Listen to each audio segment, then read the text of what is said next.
Hello. Hello, everyone. Can everyone hear me? We sounding good? All right, everyone, if you find your seats and make your way to your seats, we're going to begin here very shortly. If you haven't started eating, go ahead and start right now and keep enjoying your lunch if you haven't already. And I'm going to introduce myself. My name is Jordan Hansen. I am the mayor of this fine city, Mitchell, South Dakota. How do you guys like it so far? You like it? Sounds great. Thanks again for coming. So welcome to Mitchell. I'm thrilled to be here this afternoon surrounded by all the people who care deeply about America's role in the world and how leading the world is a win for us here in South Dakota. The last several years have shown us how interconnected and intertwined our security and our prosperity are with the rest of the world.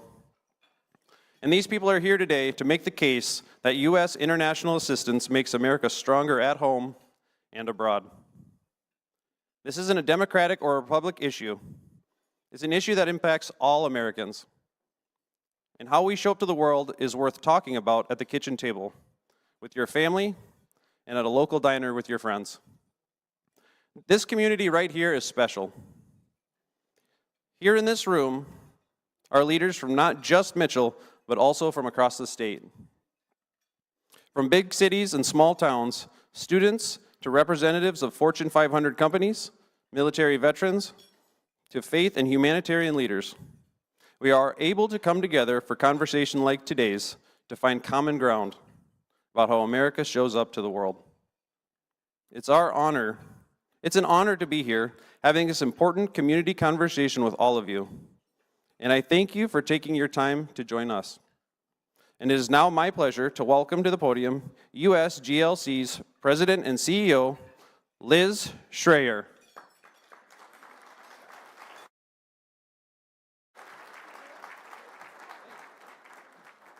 Well, thank you to Mayor Hansen for not only welcoming us here, but welcoming us to great city. I had the pleasure of not only getting to Mitchell, South Dakota, but my first stop was, of course, to the Corn Palace, and it was fabulous. The mural's amazing, and I loved it. I want to, on behalf of USGLC, which is the host for today, is to welcome you all here, an incredibly impressive group of leaders from South Dakota, from Mitchell, as well as our online audience that is not only from the state of South Dakota, but from across the Heartland.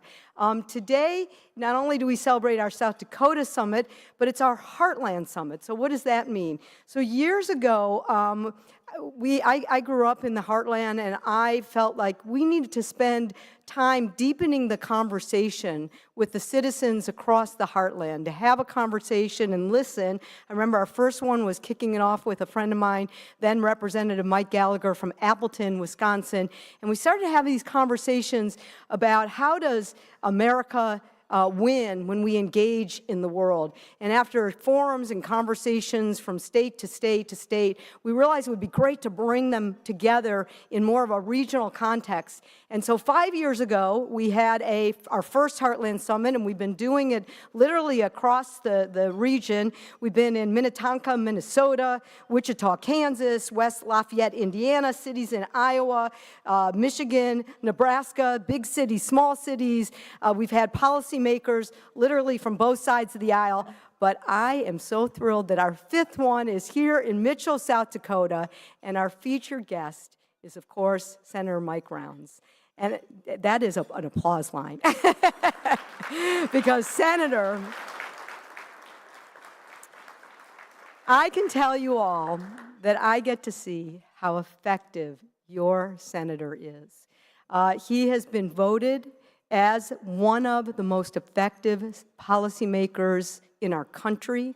And Senator, I know, and I've seen you be one of the most trusted voices when it comes to America's role in the world. And I have watched you make the world better and make America stronger. And on behalf of us, thank you, and I'm so looking forward to our conversation today. Thank you.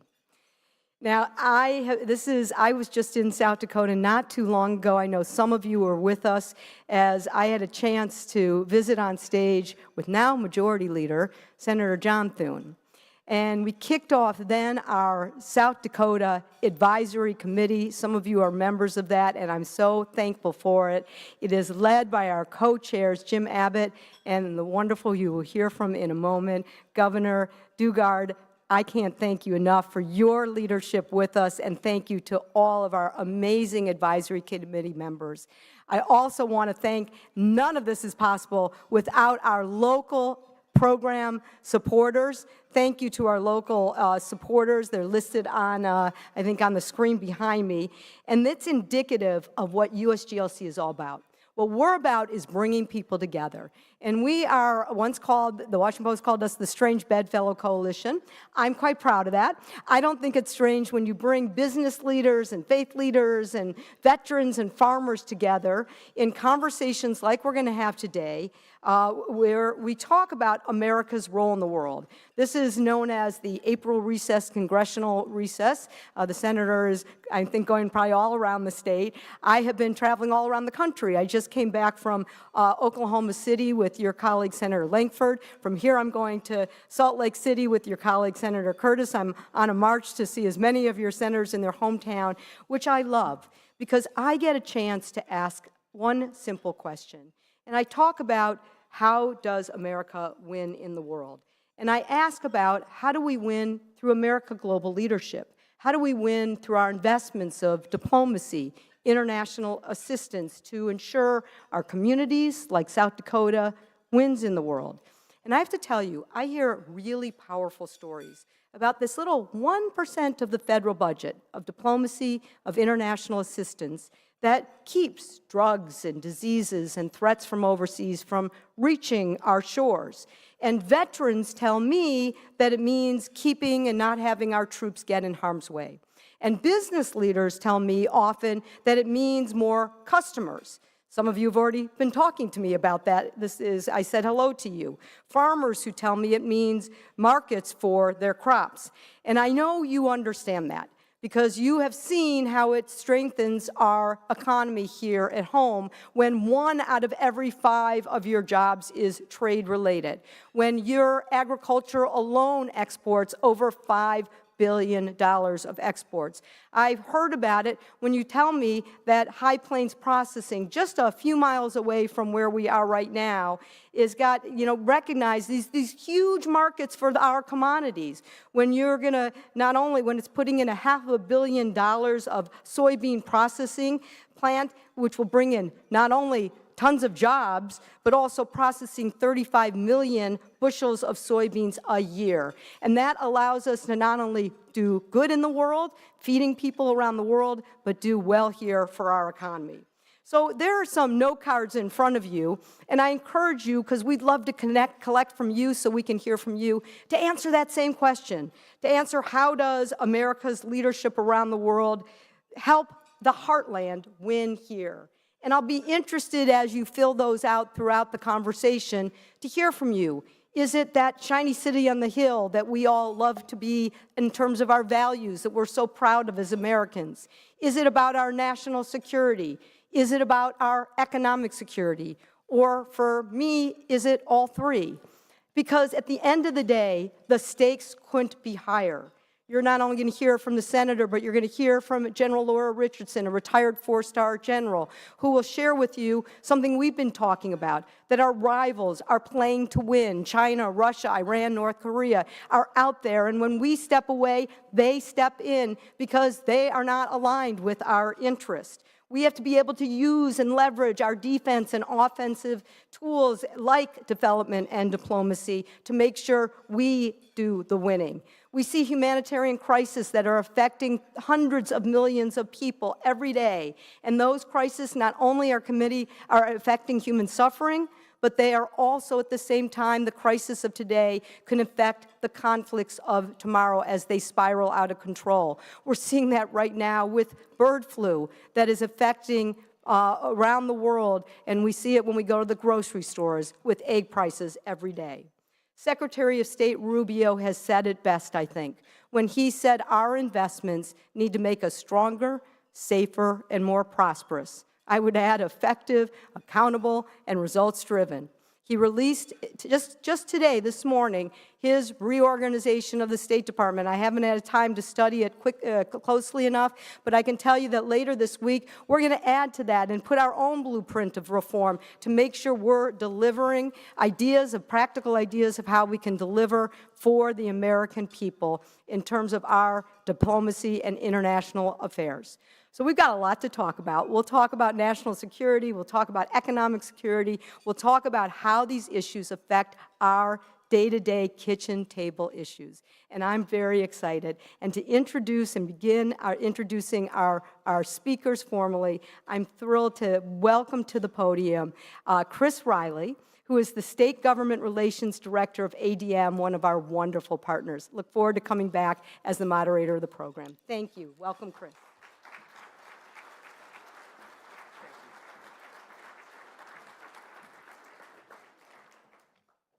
Thank you very much, Liz.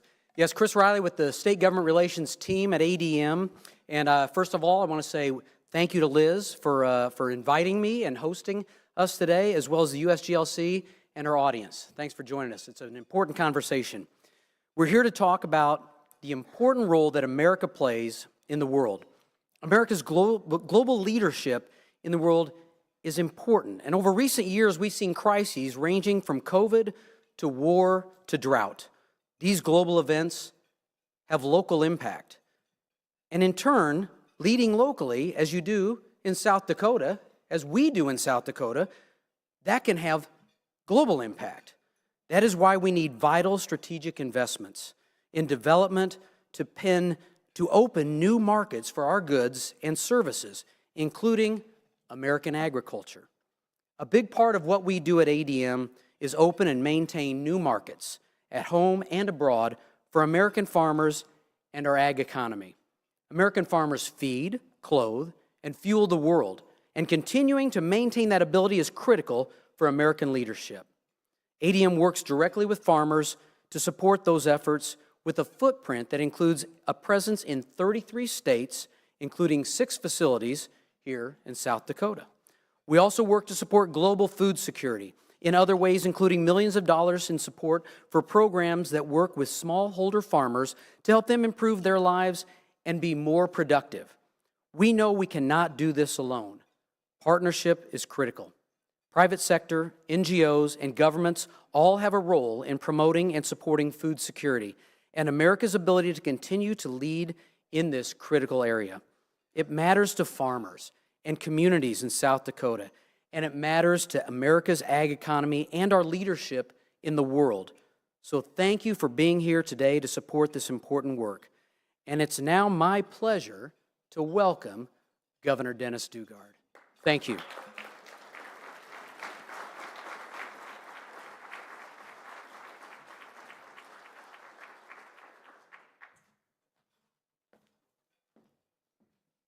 Thank you, Chris. I don't know if you were paying attention when they had the picture of Jim Abbott and I up on the screen as the co-chairs. I was asked to be the co-chair of the State Advisory Committee a couple of years ago. They were looking for a leader, and they found a barrel, and they scraped the bottom of it, and there I was. But the picture shows me wearing a yellow tie, which is the same tie I have on today, to assure you that I'm still a man of being careful with money. Is I bought this off a street vendor in D.C. over a decade ago, and I'm still wearing it. It's one of my favorite ties. But echoing Chris and Liz, it's my great honor to welcome you all for a critical and timely discussion about the global threats and opportunities that face us in South Dakota and really across the nation, including communities just like Mitchell, all across the state and nation. I'm delighted to be here not only with all of you, but with a great friend of mine, Mike Rounds. I would never have become governor if it were not for Mike Rounds recklessly inviting me to be his lieutenant governor. But I agree with Liz. He is, by my observation, a very effective senator for South Dakota, an adult in the room when there are many who are more interested in attention-seeking than problem-solving. So, Governor, or Senator, it's an old habit. Senator, I'm glad you're here.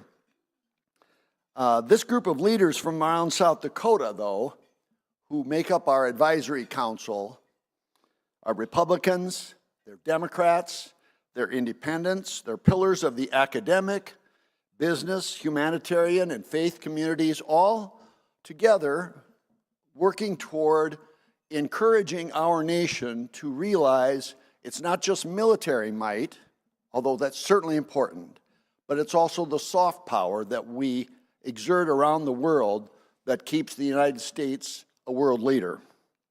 America must continue to be a global leader. So now, with that out of the way, it's my pleasure to introduce the folks that are going to be joining us on stage, either Senator Rounds to make remarks, and then afterwards, the panel.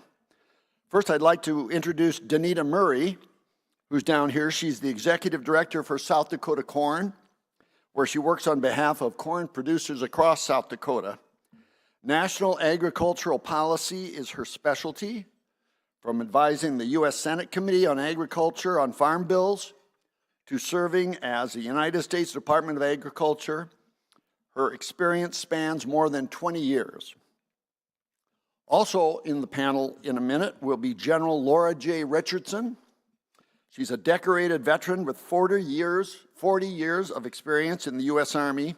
In her last assignment, she served as the commander of the U.S. Southern Command from 2021 to 2024, just stepped down from that very recently.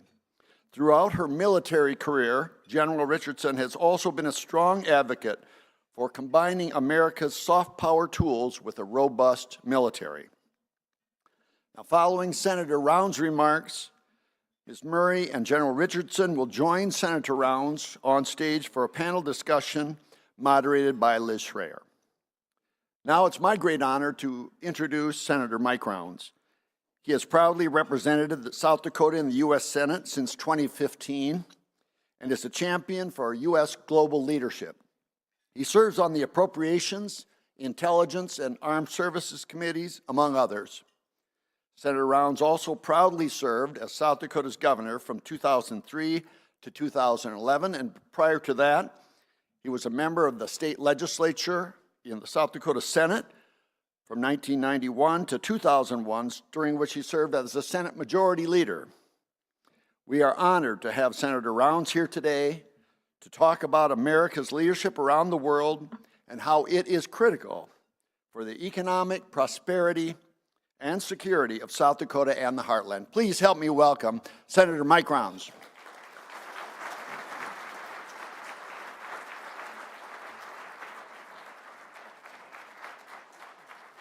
Thank you, please. Yeah, bring it way down. Thank you. Thank you. Thank you all. Look, first of all, thanks for the opportunity to visit with you today. It is good to see all of you here at this time. Governor Mickelson, he used to say, things get done by people who show up. I look around the room, I see a lot of familiar faces who have shown up time and time again, and I most certainly have appreciated working with a large number of you already to get things done. Denny Dugard, Governor Dugard, it's great to see you again.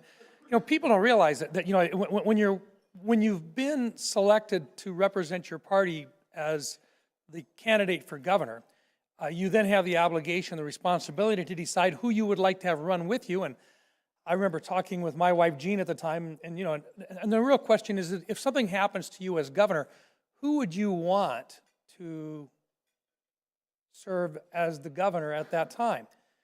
And I remember telling her that I said, you know, I think Denny Dugard would be the right guy for the job. And she says, well, why have you not asked him yet then? And I said, well, the reason is because I know he said he couldn't continue on in the legislature. He had other obligations with the Children's Home Society at that time. And she says, yeah, but that's different than being lieutenant governor. And so I called him, and Linda answered the phone. And, you know, I thought, you know, I probably should have just asked Linda to do the job. But anyway, I held off, and I said, you know, Danny, I'd like to have you do this thing. The one thing that meant that Denny would then do is in case anything ever happened to me, then he would take up the responsibilities and the authorities working as governor. And from that point on, 6 o'clock in the morning, I would get a regular call from Denny saying, "How you feeling today?" And I would say, "Just fine." And then Denny could go back to bed again for a while. But we've worked well together, and we've always appreciated. But you know, I noticed also, not only was Denny's picture up there, but Jim's picture was up there as well. And I have to share with you, Jim and I ran against one another in 2002 for the office of governor. At that time, he had taken a leave of absence, and at that time it was President Abbott at the University of South Dakota, and they gave him a leave of absence to run for governor, and we had a good campaign. We talked issues, we stayed positive, and when we got all done with it, the Board of Regents came back and said, "So we'd really like to have him come back as governor, but we don't want it to be a problem for you we'd like to have him come back as the president of the University of South Dakota.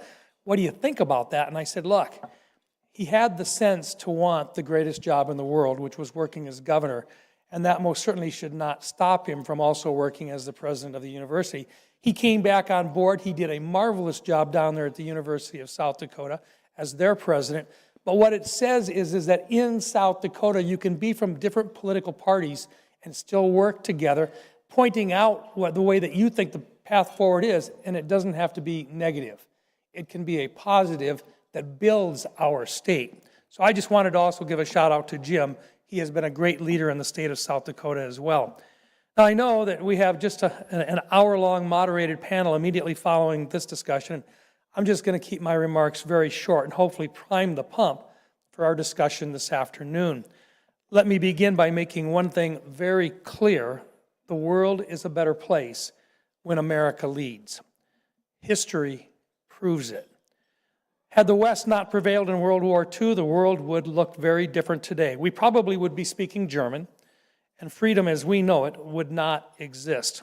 So today I want to talk about the principles that Ronald Reagan called peace through strength. That idea still guides us today. For decades, American leadership has led to global stability and made the world a safer place to live. We cannot take our position for granted. We must continue to lead. Our adversaries are watching our every move. They're challenging us in all 5 domains. It used to be it was just air, land, and sea. Today it is air, land, sea, space, and cyberspace. We are living in a time when wars aren't only fought with missiles and tanks, they're fought in space and cyberspace and concepts. Our adversaries, China, Russia, Iran, North Korea, are embedding themselves in our critical infrastructure in order to seamlessly launch cyber attacks that target our hospitals, our banks, pipelines, and electrical grid, just to name a few. We cannot afford to simply react. We must be proactive. That's why it's so important that we continue to strengthen our cyber defenses by building a pipeline of American cyber warriors. Right here in South Dakota, Dakota State University is leading the charge, training the next generation of cyber professionals ready to defend our digital frontiers. The future will be charted by their big ideas and their innovations, and one of the most powerful tools they'll use is artificial intelligence. It's not going away. AI is already reshaping the battlefield in our entire way of life. We must make certain that AI is used as a tool for good, not as a weapon for evil. We do that by making certain AI development stays rooted in America and in our standards, not exported by our adversaries. But good policy is only the start. To fully harness AI's potential, we have to accelerate the pace of American science itself. That's why I'm working on a bipartisan national initiative called American Science Acceleration Project, or ASAP. Its goal is simple, but to make the U.S. scientific research 10 times faster by the year 2030. We need to leverage AI to do what used to take decades in a matter of months to do now, accelerating drug discovery, optimizing energy systems, and advancing biotech breakthroughs. This is how we make certain America remains the world's innovation engine. But that innovation needs energy. AI systems are already consuming massive amounts of power, and by 2030, their demand could rival the output of entire cities. If we don't expand energy capacity, we risk falling behind. We need an all of the above strategy: nuclear, natural gas, solar, wind, and even space-based solar to power AI clusters in the future. And we should never forget about the possibilities of geothermal as well. And now there's another layer to national security that doesn't get nearly enough attention, and that is an important one. It is food security, and it is national security. In America, we're blessed with the most productive farmers and ranchers in the world, but that blessing doesn't come without effort. It takes early mornings, long harvests, tough winters, and razor-thin margins.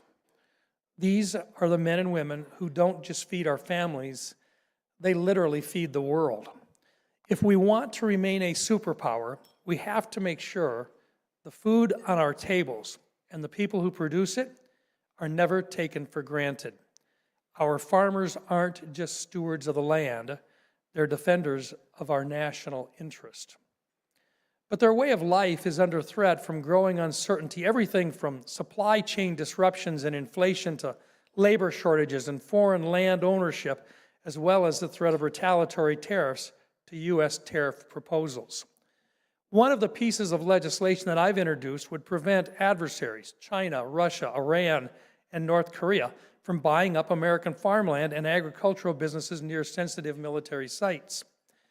We've already seen it happen in North Dakota, where a Chinese company attempted to purchase a corn milling facility right next to Grand Forks Air Force Base. That should be a wake-up call for all of us. No foreign government should have control over our food supply, period. So yes, national security is complex. It's a puzzle with many pieces, but at its heart is one principle: America must always be prepared to lead. Today, we have a once-in-a-generation opportunity to shape the future of our world. Let's choose strength. Let's choose vigilance. Let's choose leadership. Because when America leads, the world is safer, freedom is stronger, and the future is brighter. Thank you.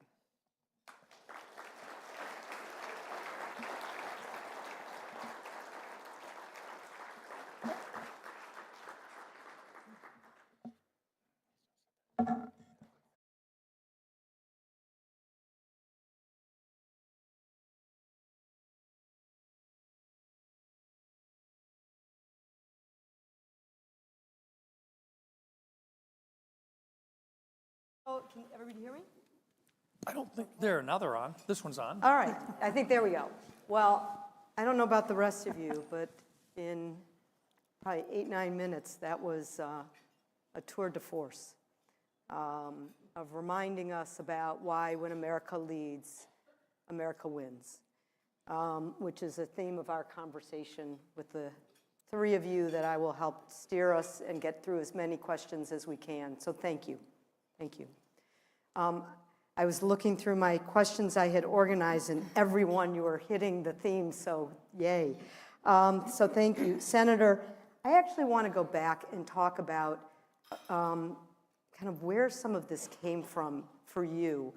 I did a little studying of your career, and this didn't just happen as you prepared, somebody handed your speech. This is in your DNA. It embodies the whole theme of leading globally matters locally, America leading is America winning. And I want to go back to your time as governor. Your lieutenant governor can check this make sure we're right. But this was so much part of your tenure for your 2 terms as governor, and you did so much to exemplify these themes. Your constituents may remember this, but there were so many examples. I'm going to pick one, and I want you to kind of respond to this. But it was when you launched your 2010 initiative. And what I loved about it is you sent policies to successfully boost your economic development across the state, and you accomplished the goals, no surprise, knowing you, that you finished it 2 years early to increase South Dakota's GSP by $10 billion. Incredible. And one of the things you said as you accomplished this goal is foreign trade may not seem like an issue that hits close to home for South Dakotans, but it's a big business for the state.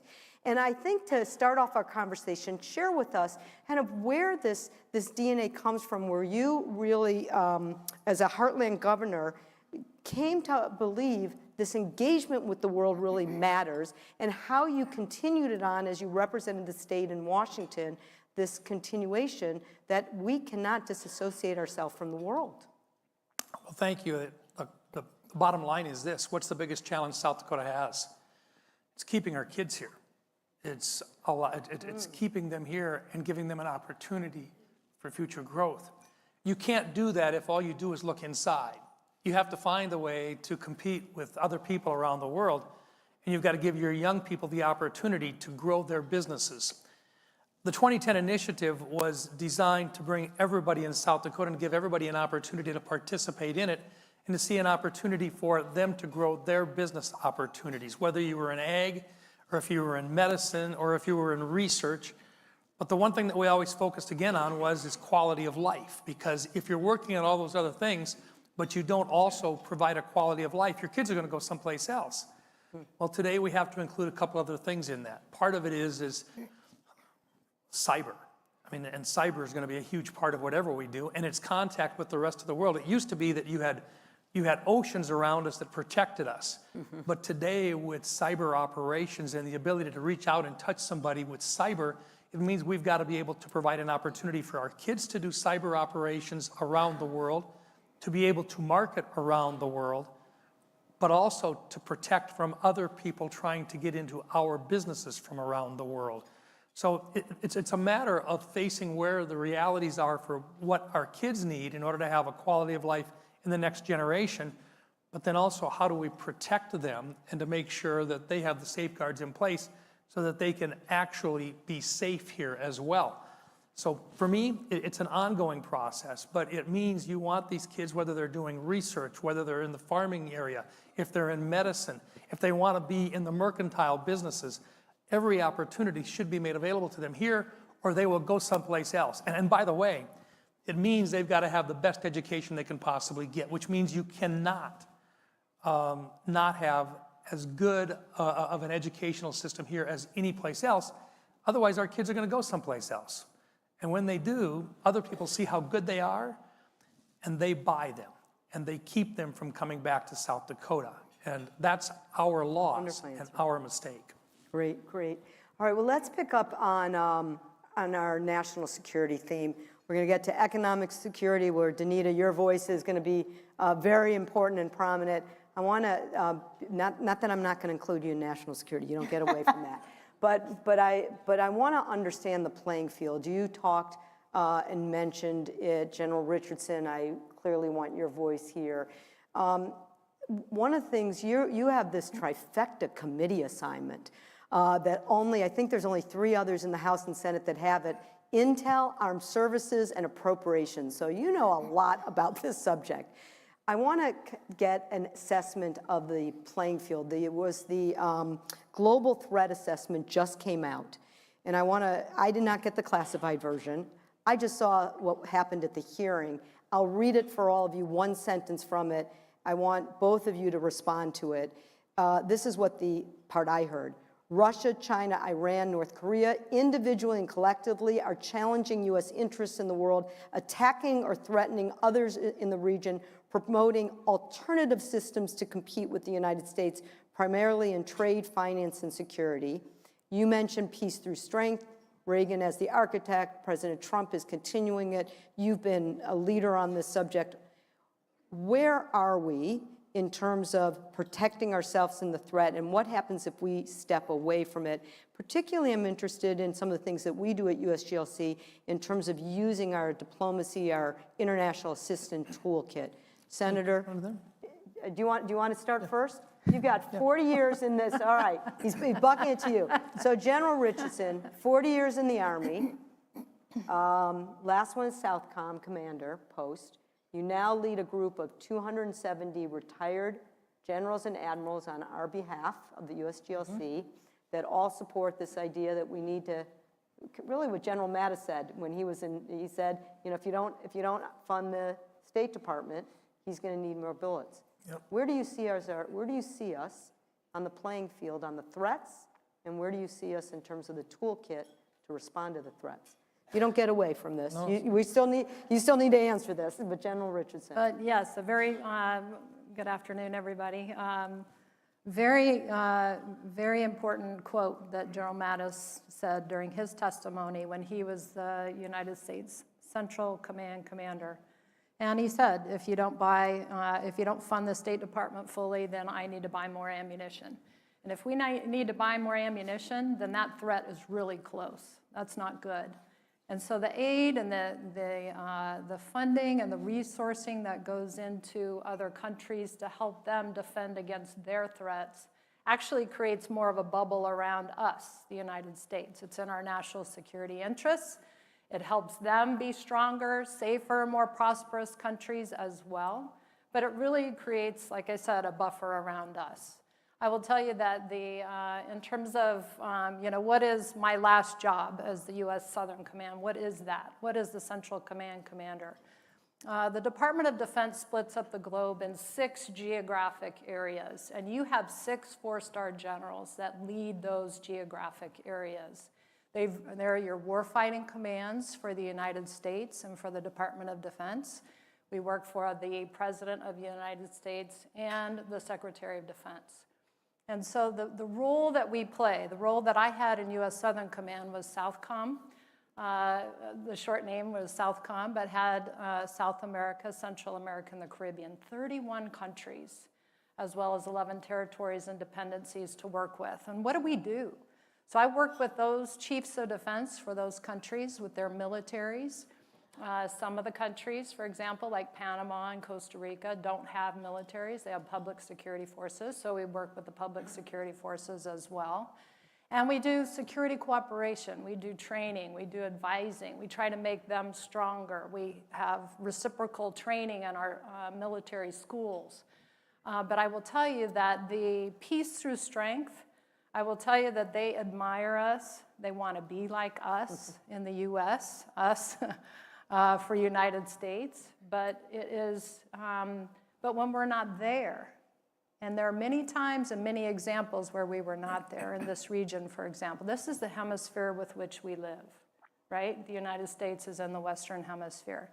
When I first started my posting in 2021, we were coming off COVID in the United States. Latin America and the Caribbean were about 9 months behind. And I went to visit around the different countries and visit with the leaders, and they were very upset with us. They were just really hurt and disappointed that we weren't there for them first during COVID. What was first on the ground? What was the first vaccines that were on the ground in Latin America and the Caribbean? Do y'all remember? It was the Chinese vaccine. Followed by the Russian vaccine. Now, what we tried to do in U.S. Southern Command is have mobile field hospitals that we donated, PPE and things like that, but that was nothing like having a life-saving vaccine. And we were slow to deploy it within our own country, and we were very slow to help with our own hemisphere. So they really rely on us, but they feel like they've been ignored. And so this is kind of what I inherited coming in off of COVID. So I had a lot of trust in building these relationships with these countries. Also, because we didn't have a lot of visitors from the administration, we had hotspots east and west, right? But not to the global south. So that was kind of okay, but we didn't have a lot of visitors. I would go and testify to Senator Rounds, the Armed Services Committee, and the congressional delegations definitely picked up. They came to visit with these leaders and talk about our own hemisphere and how it matters. But they look up to us. But when we aren't there, it is a decision of necessity that they have to go with the Chinese version of whatever, of investment, of help, of aid, of military equipment. And I will tell you that with the Belt and Road Initiative in this region alone, 22 of 31 countries have signed on to the Belt and Road Initiative. The most countries that recognize Taiwan versus Beijing is... Which, by the way, is the Chinese initiative. The Chinese initiative, yes, the Belt and Road Initiative. And so and this is billions of dollars of projects. And ironically enough, it's billions of dollars of projects that go into the critical infrastructure for these countries. Deep water ports, telecommunications at the 5G level, space.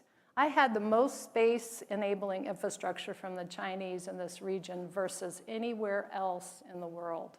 Why is that? Why is China investing so much in this region? This region has, I'm glad the connection of feeding and fueling the world, right? But this region has a lot of resources. 1/5 of the oil reserves only behind the Middle East in this region. 60% of the world's lithium, gold, copper, silver, rare earth elements. The Amazon, biodiversity that's unmatched in the world. The farmland, 30% of the world's high and medium potential farmland is in this region. Over 50% of the soybean, 30% of the sugar and the corn for the world comes from this region. There are so many connections between South Dakota and the Western Hemisphere. It's just amazing. But China is there and they're extracting. I like to say that they, with the predatory loans, that they are there, ready to, their ground game is very good. And when we talk about it, there's usually a Chinese fixer. And the US ambassadors know who they are. They're normally a dual national. And they will work very hard at the lower levels, the mayor levels, to bribe and do whatever they can to work their way up in the countries. And in terms of these predatory loans and things like that, but the countries don't have a choice. And I testified over the 3-year period that I was in command that we needed a Marshall Plan for this region, really. With the crime wave that took over after COVID, we have a lot of US businesses in this region. And we have a lot to lose in the region. We don't want the businesses to leave because of the crime and the insecurity. We want to help these countries and create that buffer around the United States. I can fly from Miami, which is where my headquarters was, US Southern Command, to 80% of the region in 3 to 4 hours. It took me longer to get here from South Carolina yesterday, right? But you have China that, with the Belt and Road Initiative, put on Grand Bahama, 55 miles away from US shores, a $3 billion deep water port. Why is that? So Let me pick up on that. Senator, you've been a very strong voice about how we have to compete against China. In addition to what General Richardson said, they just put in their budget to increase their diplomatic footprint 8.4%. Over the last 10 years, they've increased their development budget, what we're tracking, and who knows, it's probably even more, 525%. At a time when we're talking about closing some of our embassies, they've got more embassies and consulates than anybody in the world. So how do we make sure that we don't pull back and we invest in, whether it's a Marshall Plan or investments, so that we get this right? I think America has to understand what the benefits are to America and what the best bang for our dollar is as well. And I think Mattis was correct in that whether you're talking about South America or you're talking about Africa, good example, Africa has the same challenges that we have in South America, where China and Russia are both in. We have rare earth minerals and lots of resources in Africa. They would love to do business with the United States. They would love to have us as their trading partner. They would love to have folks from South Dakota State University helping to teach their farmers how to farm and to do a better job. And so when we start talking about those types of opportunities, you have to have that relationship being developed. At the same time, China's in knocking at the door, just as they were in South America, and they'll walk on in and they'll make a heck of a deal for a country to build their government buildings. What they won't tell them is that they will put listening devices in all the rooms. They will have an expectation that they'll use Huawei as their provider, which means they listen to everything and they have the ability to shut it down anytime they want. But for these countries, they would much rather do business with the United States. Our challenge is where is the best bang for our dollar when we are $37 trillion in debt? Right. And then it's a matter of what's the trade-off? What's the appropriate trade-off? Do we simply wait until things explode someplace and then we go in with our military, and now you're talking about hundreds of billions of dollars in additional expenses for our military? Or should we be trying to have those good working relationships established and working through would it be less expensive and more advantageous for our business community to be able to have that access to those trading partners? So for me, I look at it and I say it's always a matter of dollars and cents and what's best for America. Right. And I'm firmly convinced that what's best for America is let's keep our kids out of harm's way.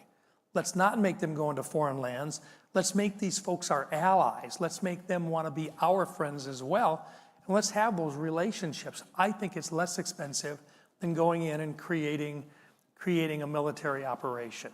And I think that's the approach that we've got to measure all the time. So give us one example. You and I were on Capitol Hill a couple weeks ago, and Panama was right in the news. Talk about you went in there because we didn't have an ambassador. Give us an example so you make it practical of what Senator Rounds was just talking about. So I've been very vocal about instruments of national power, that our nation must use its instruments of national power. And what are they? I use the acronym DIME: diplomacy, information, military, and economics. And it can't be the M solving problems, right? It's got to be a combination. And because of the region and the countries that wanted to work with us, I mean, they bend over backwards to work with us, but there's also, you got to realize that these presidents are in the seat for one term of 4 years, about 95% of them. They don't get a second-year term. So they're working on a stopwatch, not a calendar, right? They're trying to show delivering to the democracies, to their people, that they're doing something. And when you have the Belt and Road Initiative and you've got a lot of what looks to be investment, and I say has been extraction, you've got to be quick and you got to deliver at the speed of relevance. And so I would just say in terms of with Panama, so back to Liz's question, Panama was 5 years without a U.S. ambassador. 5 years, 2017 to 2022. And during that 5-year period is when Panama signed 47 bilateral agreements with the Chinese.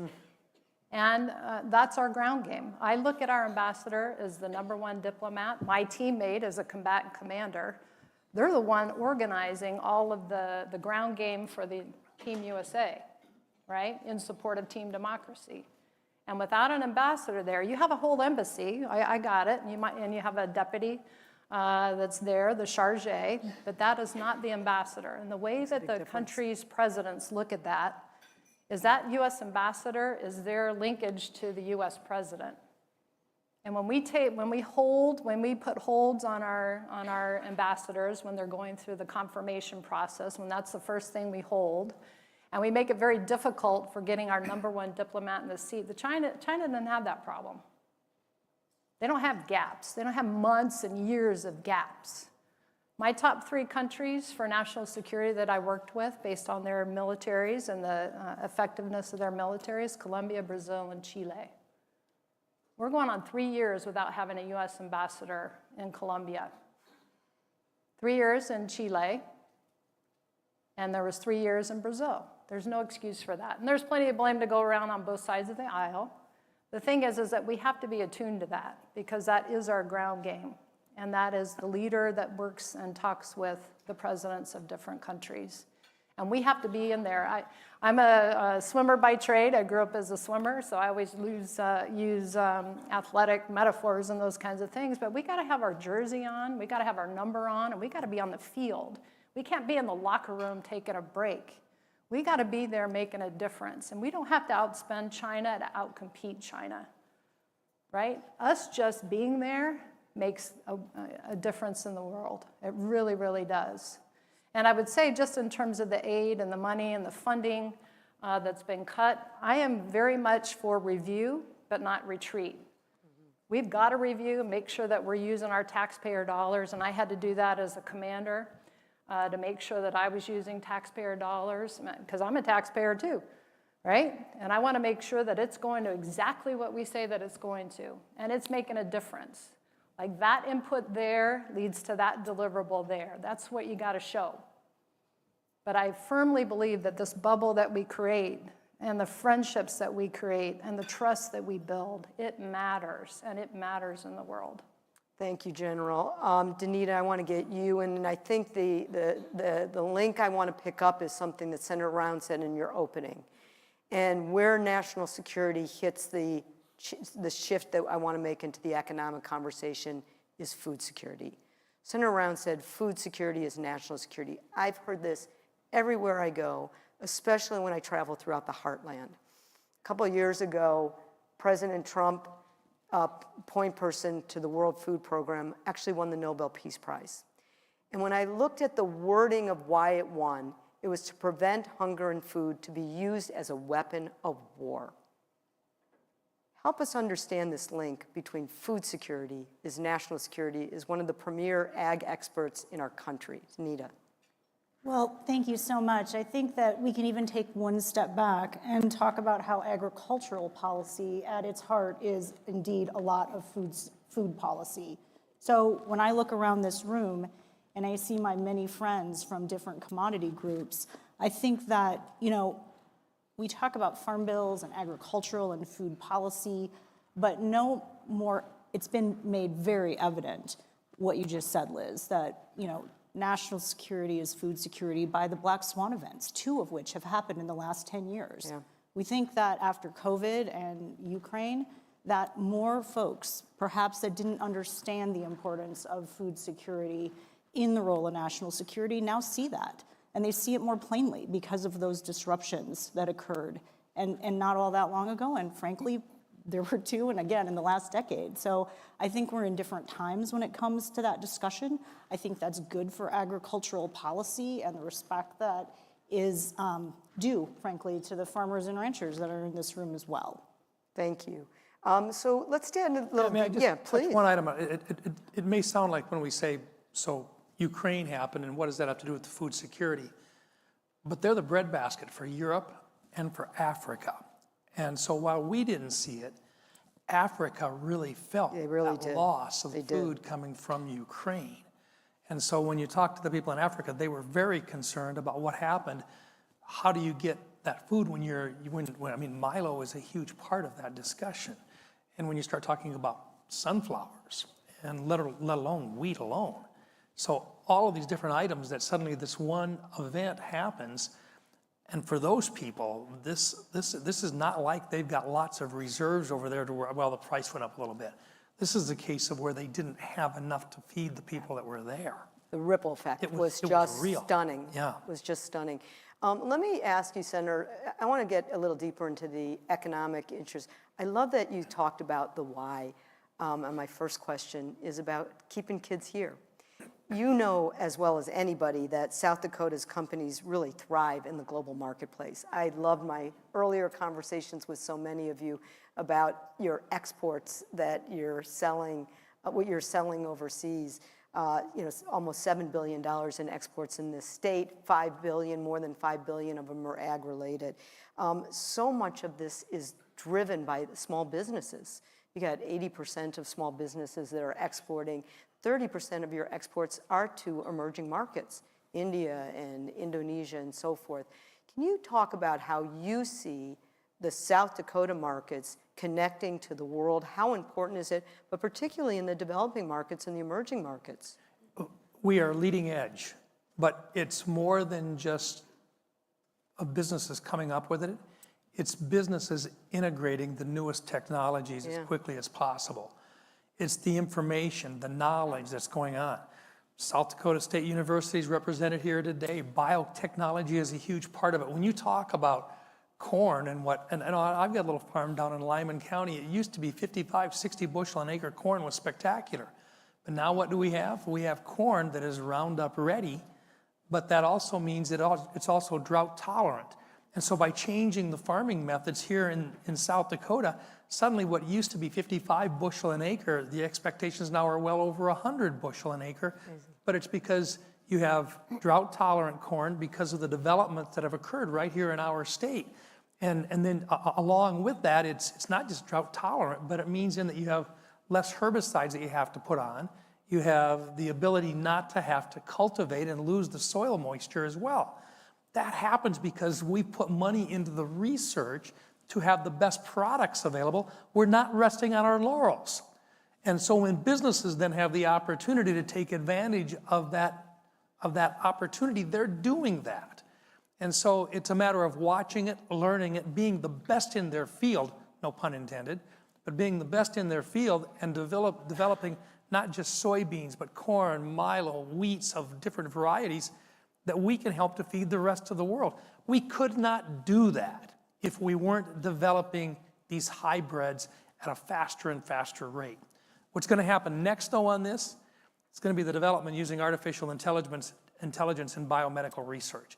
That is going to go on, but it's also in the crop sciences as well. They're related. And so here in South Dakota, you want those studies to go on, but then you also want your kids to be involved in that study because they're the ones that are going to take advantage of it for a generation to come. I think that's the message out there. But in order to then market it, you've got to have access to those markets, which means you got to at least be a fair playing field with a China or a Russia or a Brazil. You can do that if you have those relationships being developed. You know, I'm concerned about tariffs. I really am. I'm a believer, like Ronald Reagan used to say, tariffs in a short period of time can be used to right a wrong. They can be used to tell another country, you're not treating us fairly, so let's get this thing fixed. I think that's what President Trump is really trying to do right now. And under the art of the deal, he's not going to tell them that. But I think that's what he's really trying to do is to get the fair deals back in again. But for us, we've got to have the opportunity to move that product along. And if somebody's not treating us right, we've got to fix that. And so let's have the free trade, but let's have fair trade. We can compete with anybody in the world if we can get to free trade. And if the other guys out there will respect the research that we're doing as well. I don't know if you want to talk about it here or some other place, but we've got to talk about why we are so angry with China with regard to what they're stealing from us in terms of the intellectual properties that we put so much time and effort into achieving. Let's come back to that because I want to pick up on something else you said. You're producing, you're going to do the best in the world. The innovation in this state is nobody can surpass it. It's amazing. We got to get those markets. Danita, I want to talk to you about the markets and making sure that we play our role in making sure those markets are available. I love the fact that you come from, you grew up in a family farm in Millbank, I believe. And so you know a lot about the agriculture, the farming community. This is a proud state and particularly proud city when it comes to feeding the world. Senator McGovern, born and bred here in Mitchell, established the McGovern Dole with Bob Dole of Kansas, the Food for Education program, the World Food Program. There are really a debate going on right now in Washington about where and what we're going to do on our food security programs. But can you help kind of connect the dots of how we've been talking around it, but I want you to really help us understand food security, our economy, farmers. How do these all go together to do exactly what Senator Rounds said? It's got to be about what's in the interest of America. What's in the interest of South Dakota farmers? And what's in the interest of South Dakota farmers?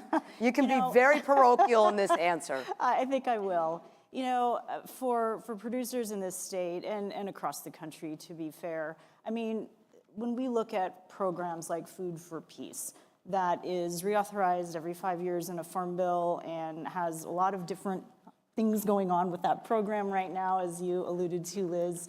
You know, at the end of the day, the intent of that aid program that was that intended to help provide non-emergency food security to countries, likely at times that General was working on in those countries. It was quite candidly with the intent that someday the customers of the Food for Peace program would become customers of all of the commodities sitting here in this room. That was the ladder that program was intended to stair-step and help other countries achieve, which was, again, a degree of food security, which means there's a degree of an increase in income, quite frankly, which means that cattlemen and pork and other value-added corn products can move their boxes of frozen beef to these countries or feed U.S. tourists that are on their beach vacation in Cuba, in the Caribbean. I mean, it really was very well thought out after World War II as the United States started to look at ways to kind of make these things fit together. And there is a very real impact, not just for the benefit that brings to farmers here in South Dakota and across the Midwest, but also the benefit that those in-kind commodities bring in a non-emergency, but hopefully temporary way to those countries. Thank you. I'm going to invite you, I'm going to ask a couple of questions while you're doing this, but there's some cards in front of you. Start writing your questions so that we can get as many as we can from the audience in our conversation. I threw out food security is national security to Danita. General Richardson, I want to pick up on this economic conversation. You've been a big voice that economic security is national security. How do you put this together, the conversation that we're having about how economic security is national security? You've seen this and you've talked to me about this all the time. We've set up at USGLC a global hub global economic hub to really look into this and understand how economic prosperity is really connected to our national security. Senator Rounds is talking about this in cybersecurity. We're going to release a report in June. You're going to be there as we release it. Talk about that. So going back to DIME, Instruments of National Power, so the E part, the economics piece, right? This is really what it gets after. And what I came to realize as I'm traveling around the region, meeting with leaders, a lot of the U.S. ambassadors would tee me up to meet with the presidents of the countries as well. Clearly not my lane, but if they needed a reason to go see the president, then I was going to be the one. I mean, that's how I expanded really beyond the M part of Instruments of National Power, not just talking about my lane, the military piece and the security, capacity, training, capability, but then also the other instruments. And then what was all Team USA doing, right? Instead of being stovepiped, I expanded that. And what I came to realize, I mentioned the Marshall Plan before. The formal name for the Marshall Plan in Europe in 1948 was the Economic Recovery Act of 1948, AKA the Marshall Plan. And I began to realize that in this region, because of COVID and then the crime wave that has hit this region, and the transnational organized crime, right? Because what you see, if I just take MS-13 gang, right, that used to be very consolidated or in one place, is now transnational crime. This is all becoming connected. And the way I look at it in the region is they do the dirty work and plow the ground, stir up that insecurity in the countries in the Western Hemisphere, allowing the Belt and Road Initiative, China, to show up with their bags of cash and say, we're ready for you to sign this agreement where they take their sovereignty away, the predatory loans that they could never pay back, right? But they have no other choice because nobody else is there. So just on the piece of economic security as national security, that's why I reached out and started partnering with all of the secretaries in the Department of State. The Undersecretary for Economic Growth, right, who would be looking at the bananas from Ecuador, the beef from Paraguay, and being able to set up these, open their markets to help them with their incentives. I partnered with the American Chamber of Commerce and met with American businesses that were in these countries. We have, in some cases, if I just take Panama, over 200 US companies. In Colombia, over 800 US companies. We don't want US companies to be leaving because of the security issue, right? And so this economic security is national security. How else can we get more investment into the region? Now, why does all of this matter, right? We're talking about all the things here. Economic security is national security. Food security is national security. But when you look at the time that we're in our globe right now, it's a very, very dangerous time. And what is happening now that hasn't happened before is the coalescing of the axis of aggressors that's occurring. And what do I mean by that? If I just take China, Russia, Iran, and North Korea, and how they are working together to support each other has not happened before. And so if I compare, just a few years ago, this is different. And this is different, and it's making a difference, because what you see China buying 97% of Iran's oil. You have Russia that is relying on Iran's drones. You have China buying Russia's energy exports. You have Russia sitting on a whole bunch of cash that they can't convert. You have North Korean soldiers fighting with Russia in Ukraine. You have Ukraine that's fighting a war not just for Ukraine. In my mind, they're fighting and defending democracy across the globe. Because those axis of aggressors are trying to replace, as the senator said during his remarks, the rules-based international order and what we have known since World War II. And we could be speaking, if that didn't turn out the way that it did, we could be speaking German today. That's what's at stake as us being replaced. And that's why it matters. Now, why do I talk about China and the region? Because China's playbook in South America, Central America, and the Caribbean has been, that's a playbook that has been in Africa. We're about 5 to 10 years in the Western Hemisphere behind Africa. It's happened in Europe as well, what they have done. This is not a new playbook that China is doing. Expanding their diplomatic footprint. Yep. I mean, they go in and try to use the soft power, but when you look at it, when I think about it for national security, right, in terms of a timeline, what's at stake here in a timeline? 2027, it's out there in the open press about 2027, about China having the military capability to take Taiwan.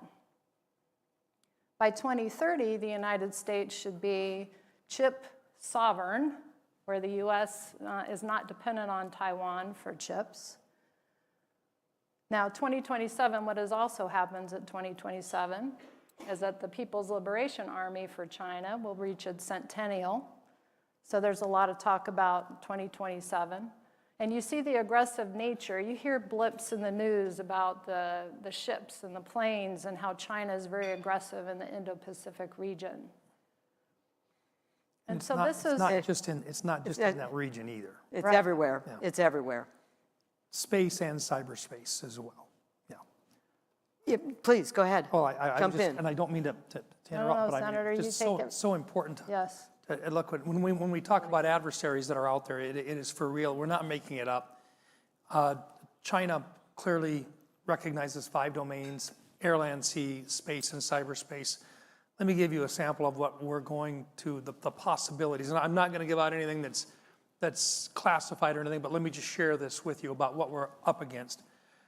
Today, they have inroads. You are everybody should know, Senator Rounds is the premier expert on cybersecurity in the Senate. That's scary. No, it's not. We're thankful and playing a leadership role on helping make sure we are ahead of the game, and it's hard. So please continue. Here's what we worry about. China today looks at what they would do to take back Taiwan.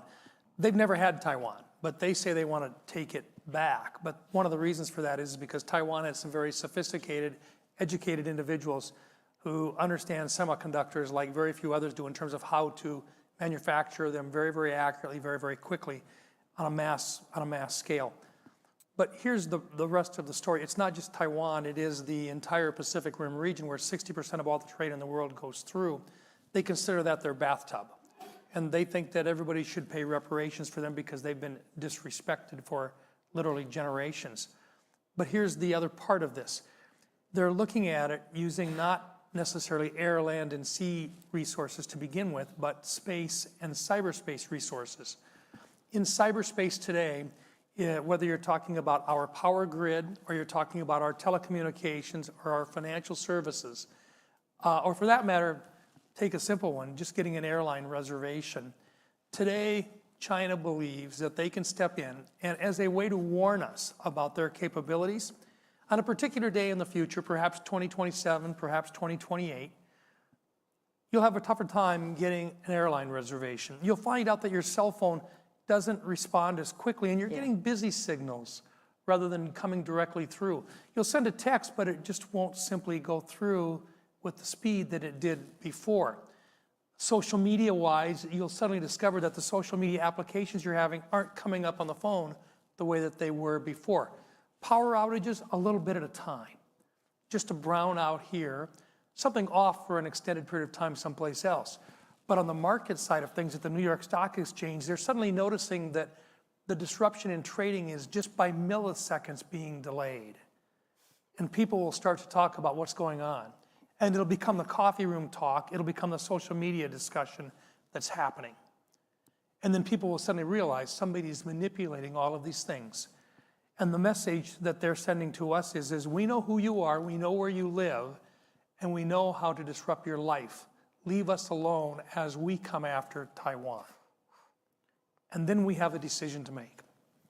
Do we then sit back down and say, no, this is not the case, and we're not going to let you come in and do all this? Or do we start right now getting them out of our power grid, getting them out of our telecommunications systems, getting them out of our applications that you're seeing on your phone and your kids are seeing on the phone on a regular basis? That's where we're at today. And that's what we're trying to do today. But they have put in literally pieces of hardware and software into our systems that can be turned on when they want them to be turned on. We're trying to get that out right now. So when you hear us talking about them embedding and doing these things, it is for real, it is in there today, and they can manipulate it today. That's Okay, now no one is going to sleep tonight. But I am going to sleep better knowing you're on it. That's really frightening. It is Absolutely frightening. But and here, I'll give you one more piece, and then I'll shut up for a little bit. Nope. Ambassador Sui, who was the ambassador from China to the United States for a period of time, 2017, 2018, I had dinner with him. And we were talking about this, and I said, look, we want to have a good working relationship with China. We would love to be able to market. We've got soybeans, we've got pork, we would love to do more. But you steal stuff from us. You steal our intellectual property. You don't respect our patents. You don't respect our copyrights. I don't understand why you would do that and why you won't enforce this. And he says, you have to understand our culture. Our culture is 5,000 years old. We don't understand how someone else can own an idea. Think about that. Western culture, Western civilization has been built upon the fact that if you've come up with a brilliant idea, you can patent it, you can copyright it, you can protect it. You can go out and do another one and make more money because you can sell it. You can create goods and services and you're reimbursed for it. And it's protected by Western countries. China's not there yet. And for them, this is, according to their governing body, this is what they're still working on. But that creates a problem for us. There are a ton of questions. I'm going to try to wrap a few of them together if I can. There is one on a global scale, where do we see opportunities for soybean in creating food security? And there's another one related, so if I can hit both of these together. So there's also a couple on food security.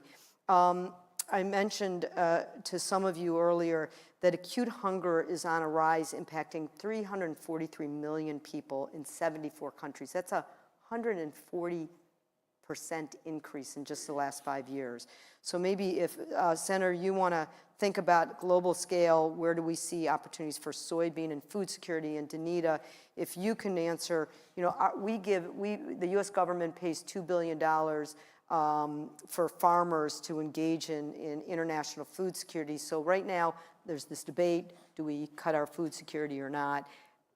Help us deal with how do we do good and do well. So where's the opportunities, where's the risk? The opportunity for soybean production and to be delivered out there is if we can be seen as a stable trading partner in areas of the world that want additional pork production, produce production on their own and so forth. But more than even as much as that, remember, with corn and soybean being back and forth, you know, we trade back and forth so that we've got, you know, the ability to have corn on the land one year and then we rotate it around and we do soybeans the next year. But if you look at what our resources are showing right now, the value of soybeans over corn, the value of it is almost 2 to 1 with regards to the amount that we're exporting. And so between the two of them, you want to have trading partners that recognize that you can do both for them, but you've got to be seen as a consistent trading partner. In order to get there, you've got to be able to compete with other people from around the world who right now may very well be subsidizing their producers on the same thing. So, number one, as I said, Ronald Reagan pointed it out back in the 1980s when he went to Japan and he said to the Japanese Prime Minister, we want to be your friend, but we're going to put tariffs on you until you treat us fairly. And the same thing right now, I think President Trump needs to say, we're going to put tariffs on you until you treat us fairly, and at that point then, we ought to come back to being a free trading company once again. We did it with Japan. We need to do it once again with other people in the region who have got high tariffs on our products coming in. But then we have to be a consistent trading partner and one that can compete and provide some of the best pricing out there with top-notch quality products as well. So what's the risk of cutting back on our international assistance overall, but particularly in the food space? I think that something that was mentioned earlier really stuck with me, and I think it's the absolute definition of soft power in this space. There's something extremely powerful about the image of the United States flag on the side of bags of commodities that are given to other countries. I'm sure the general and the senator can speak to seeing that likely in person when they've been on overseas travels, but that is something that I think is irreplaceable, but it's hard to quantify. You know, that is sometimes those bags say gift from the people of the United States, which means not just farmers, but taxpayers in Mitchell that have nothing to do with agriculture. And I think that's a really powerful statement from our society here in the US and what we value. So part of the risk of kind of ignoring that need worldwide is that soft power goes away. Senator, there are like 4 questions on this very topic here about the risks and the concerns that there's been a decline in cutting our soft power, cutting our international assistance. We know Secretary Rubio, as General Richardson said, is trying to figure out how to reform this right. But what concerns do you have about, I'm trying to again bring all of these together, about restoring, making sure we get right about our international assistance programs? yeah, let me get a little bit political on this. And there is one about Africa that I'm going to come back to you about. Let me get political on this for just a little bit. I think Marco Rubio is the right guy for the job. I've known Marco. He's very, very bright. He is the right guy for the job in the State Department. Tariffs right now are going to be the discussion because the president feels very strongly that tariffs are the right direction to go. I think we've all noticed that he feels very strongly. I mean, he feels strongly about it. Look, I'm not so sure that part of this isn't the art of the deal going on right now, to where he's pushing this really hard. I notice whenever the markets really start to move south on him, he'll take a deep breath and suddenly he'll say, well, I'm going to delay this for another 90 days, or he'll make a change back in. So he's sensitive to this. But I think with regard to the soft power that we've got coming on, there's a reaction to what has occurred over the last couple of administrations where the State Department's policies have been consistent only with what the current administration has, with regard to how you treat other people and what the expectations are of other governments elsewhere. I'm just going to say that Africa is very conservative. They're not liberal. And they have on a social level, their social approach to things is very conservative, more conservative than what the United States is, probably closer to what a lot of the South Dakota values are, okay? And when they're expected under the Biden administration, when we talk about DEI and so forth, that was within the State Department as well. And you're seeing a knee-jerk reaction to that right now saying, we're going to stop that. And so they're rebuilding and they're pulling a lot of that stuff out. But what we also have to recognize is consistency for those trading partners and consistency for those other countries. They're desperately wanting consistency from the United States. So as we pull back, we have to know that we go so far, and then we have to reassure them once again. And I think as Senator Rubio or Secretary Rubio, yeah. Secretary I Rubio, keep doing that too. no, I keep saying Marco, but as he gets deeper into this thing and he has complete control of the department once again, then I think you're going to see a more consistent approach with regard to how he treats these other countries in South America to begin with, because he's got a real interest there, but also he has recognized how big Africa is long-term as a trading partner for the United States. Can I ask you a quick question on Africa? You have focused on it. You were a co-sponsor of something called AGOA, the Africa Growth and Opportunity Act. You were a co-sponsor of something called YALI. These are all acronyms. But to invest in young people there. These are important programs that have been not about what you have some concerns about, but about programs to advance our economic interests. We know by 2030, half of the people who enter the workforce, the young people who enter the workforce, are going to be in sub-Saharan Africa. Yeah. So in terms of making sure we don't pull back, but go in right, especially in a country, in a state that's selling a lot of products that might be really helpful there, how important is Africa? Yeah, You've been there a lot. You used to go with your dear friend, Senator Inhofe. Jim Inhofe, yeah. Jim Inhofe was one of the guys. He did over 170 nation visit trips to Africa. I did 39 of them with him. Amazing.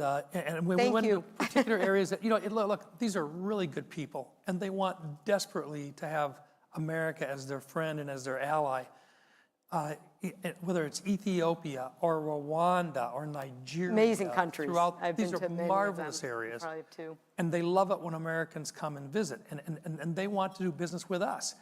And so we tried at least every year, if not even more than that, we would try to get down there and get to these places. And today, they still come to our offices. They're still in contact with us, some of them on a weekly basis, working with us, trying to find the path forward so that they can be our ally. And the bloodshed in Africa is significant right now because you have civil wars going on, you have unrest, and some of these same countries are involved in those things. They're trying to find a path out. And so we're working with them, trying to get them in touch with the right people and trying to let them know that we really do care and that we want to see them be successful as well and to be a market for us. They just want some stability coming out of the United States in terms of recognizing their desire to be our allies as well. Senator, we have time for one more question before our closing question, but there is a couple questions about global health that came up, and particularly concerns about infectious diseases that could land on our shores. You actually have a piece of bipartisan legislation, I'm adding to the question that came up, but called MedShield. Yes. It's to enhance pandemic preparedness, focus on public-private partnerships, allied. We've been focusing on programs that have really worked, PEPFAR that has saved 26 million lives, Gavi, probably the most effective vaccine program in the world, the Global Fund. These are programs that you've supported over the years. Tell us about how important it is to get it right in terms of our global health security. MedShield is bipartisan in nature, and what we're trying to do is to establish, using artificial intelligence and biomedical research around the United States, including our universities here in South Dakota, to actually get ahead of the possibilities of a man-induced pandemic. Look, the COVID losses that we had, the best probability of what actually happened there, it got out of a lab. It got out of a lab. I think it was accidental. But you've got to, when you have the kind of experimentation that goes on elsewhere, they are looking at using AI in order to create weapon systems that could be used against us. So what we want to do is to use AI to make damn sure that if that ever were to happen or a pandemic were to be accidentally released again, that we have the tools to address it, not in a matter of months, but in a matter of weeks. And we can do that with the technologies that are available today if we invest it and we focus on it. But there's a silver lining in this which we can't let go of. There was a Blue Ribbon Commission on National Security and talking about AI that was released almost 3 years ago now.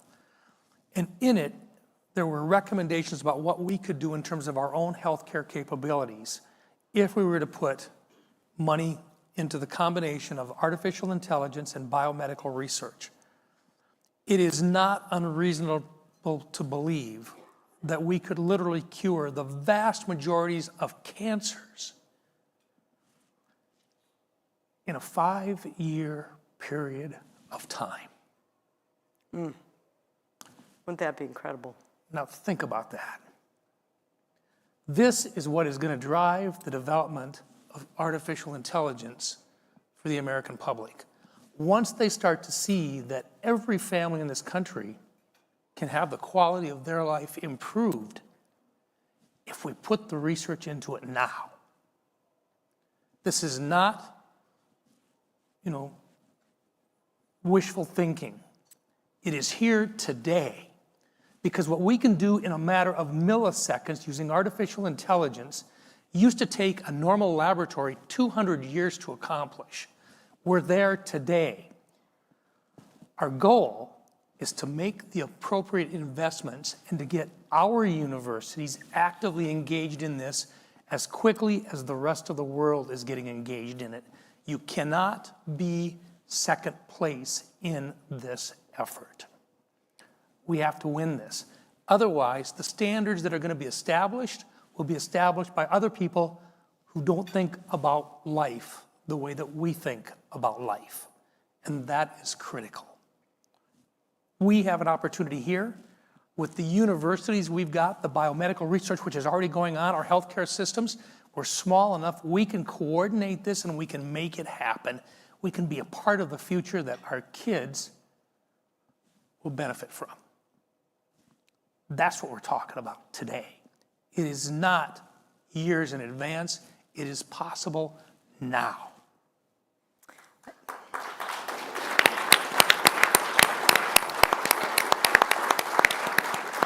I think we're hearing why you are voted every year as one of the most effective legislators of our time. That was absolutely extraordinary. And to close out our program, I am so pleased to introduce my colleague, Eric Moore, who's the Heartland Director for USGLC, for the last closing words. Eric. All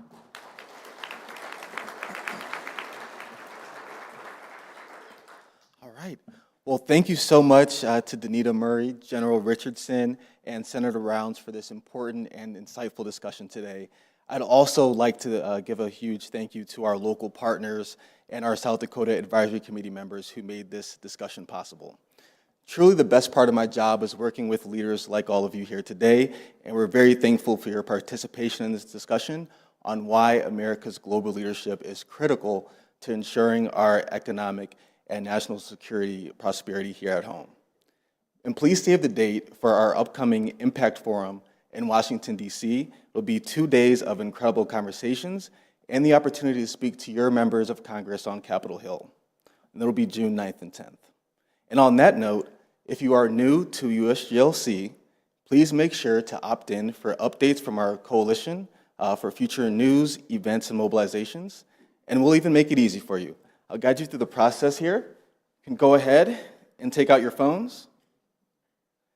And if you hover your phone right around the QR code in this frame, a link should appear. All right, and if you use that, click that link, it'll take you to our website where you can sign up to receive notifications for our future events. All right, and your continued engagement to show why America's global leadership matters right here to South Dakota in the Heartland is critical. And you're a part of an important group around the country who have the ability to make an important impact. Please share what you've learned today with your networks, with your friends, and with your family. Don't let today's conversation be the last one that you have on America's role in the world. And because of people like you across the country, we can continue to build a safer, stronger, and more prosperous America. Thank you so much.